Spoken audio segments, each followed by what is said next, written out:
There's a quick question. Someone who's thinking of becoming a Muslim but has a great doubt regarding why Allah allows suffering around the world and in people's personal lives. What can be said to this person?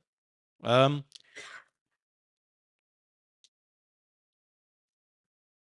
well, first of all, the first thing that we have to say that we have to be in posing this question, um, we have to balance the suffering that you see is simply a tiny, tiny, tiny fraction of all of the great joy and benefits and rewards that people benefit from.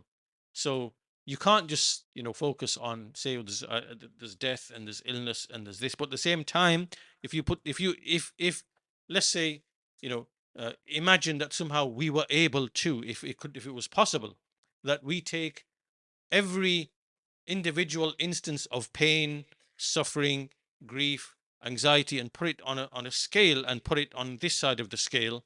And then on the other hand, we take every single uh, pleasure, joy, enjoyment, which means like the breath that you take and the food, like the deliciousness you feel of the food and the quenching of the thirst and the joy that you feel when you look at Allah's creation, and then what you have with wives and offspring, and every single thing that can count as something that you benefit from and that you feel joy and you gain from, and you put that on the other side of the scale. I mean, it would just go like this, it would topple like this, whatever.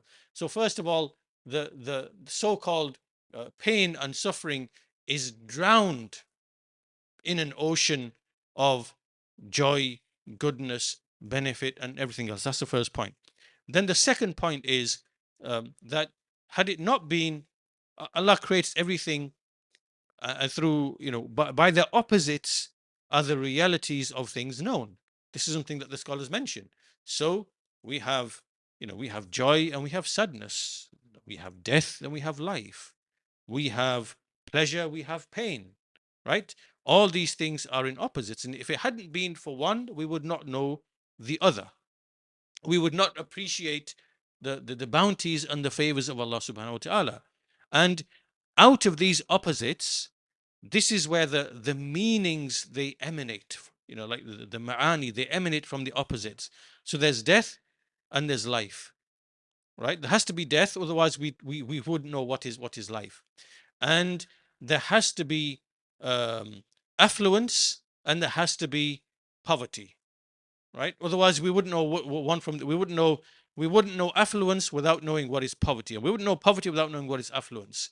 And without these two things, the the wisdoms, the meanings and the wisdoms would not emanate, and the laws of Allah subhanahu wa ta'ala, like it's because there's poverty and affluence, we now see the affair of charity and zakah, right? So now emanates from this arrangement which Allah has put in his creation. Allah put this in his creation, that there's poverty and there's affluence. So these people have riches, these people have poverty, right? Out of that comes the legislation of zakah and sadaqah. So now the rich give to the poor, the needy who are in poverty, right? And uh, so what all of this is eventually what it's taking us towards is an indication of the rububiyyah of Allah subhanahu wa ta'ala and his uluhiyyah. It's all pointing towards the greatness and the tawheed of Allah subhanahu wa ta'ala, these things existing in his creation. So likewise, the pain and suffering, some people have pain, suffering, other people have joy and affluence. So in those people there is compassion and mercy.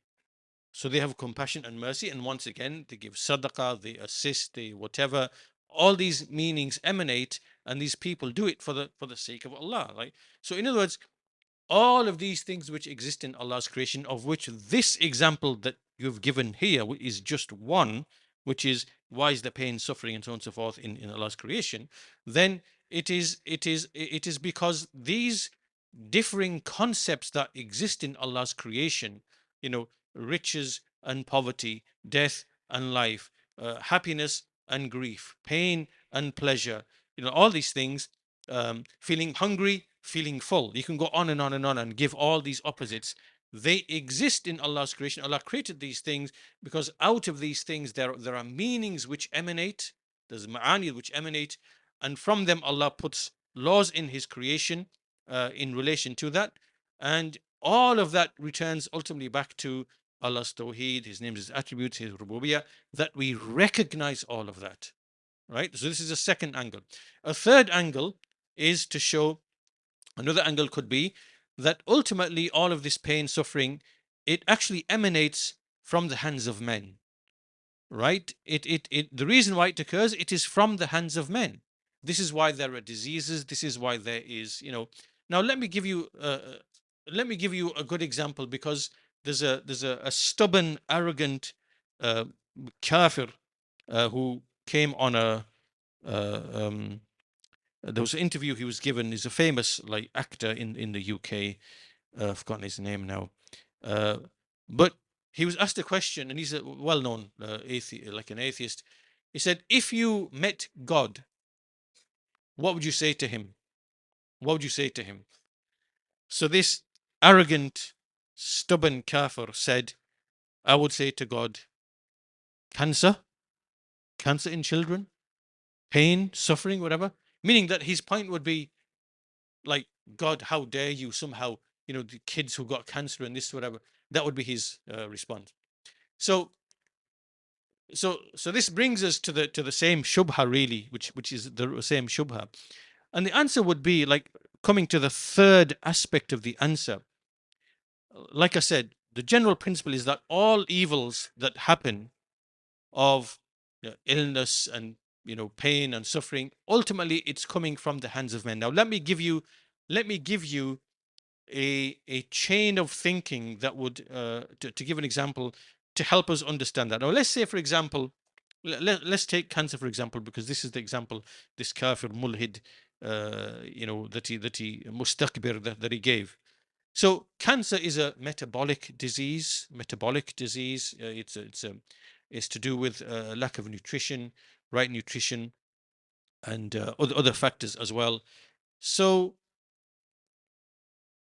we can say that the huge rise in cancer in children, there are different event chains that lead to this situation, which ultimately returns back to the hands of men and their greed, right? So for example, let's say that there's some people who have huge industrial farming, right? And this is motivated by man's greed to make lots of money. Now, as a consequence of that industrial level farming, it means there's depletion in the nutrients in the foods that are so produced, right? They're lacking the selenium, they're lacking. So it's like really empty food that you're consuming, right? So that's one angle. Another angle, these big companies who are really, they are chemical companies, but they're making food. How on earth is a company like Unilever?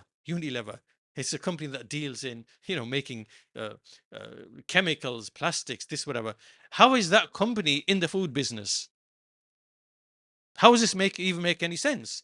So when you look at which are all the big food companies, you see that it's all these chemical big companies that are actually in the food industry. They are making the cereals, they are making the all this food that you see in the supermarkets, which is just chemicalized, synthesized, devitalized food that really has got no real nutrition. The nutrition has been zapped out of it, right?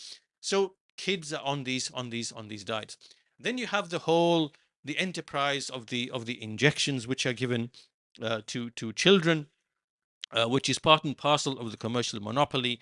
And through these injections come like the asthmas and the allergies and the leukemias and things like that through the blood poisoning, right? And so you have them being assaulted. What is this? This is all greed. This is all greed from the hands of men.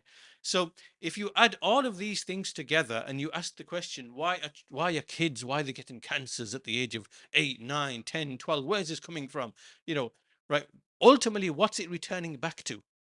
Right? We're returning back to what's in the hearts of men, which in this case, it is greed, right? So the real cause is the greed of men has led to, through different event chains and sequences, which can last over decades, it's led to a situation where there are not just children getting cancers, but there are people becoming really chronically sick, chronically ill, getting cancers, getting diabetes, getting heart disease. What's the reason behind all of that?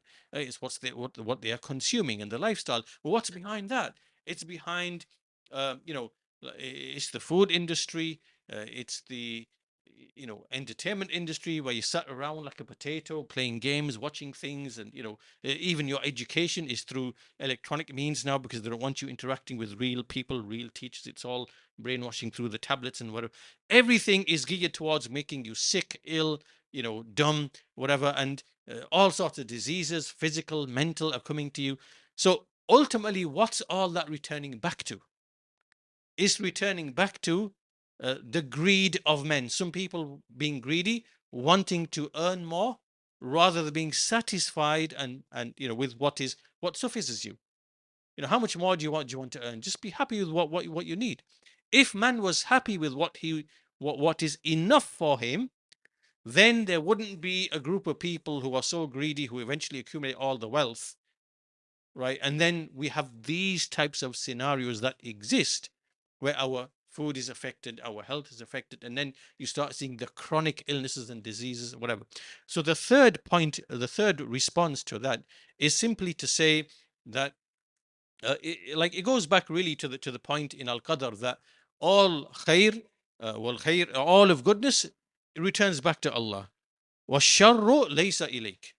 Evil cannot be traced back to you, right? So the pain and the suffering that these people are complaining about, it's actually come through the hands of men themselves.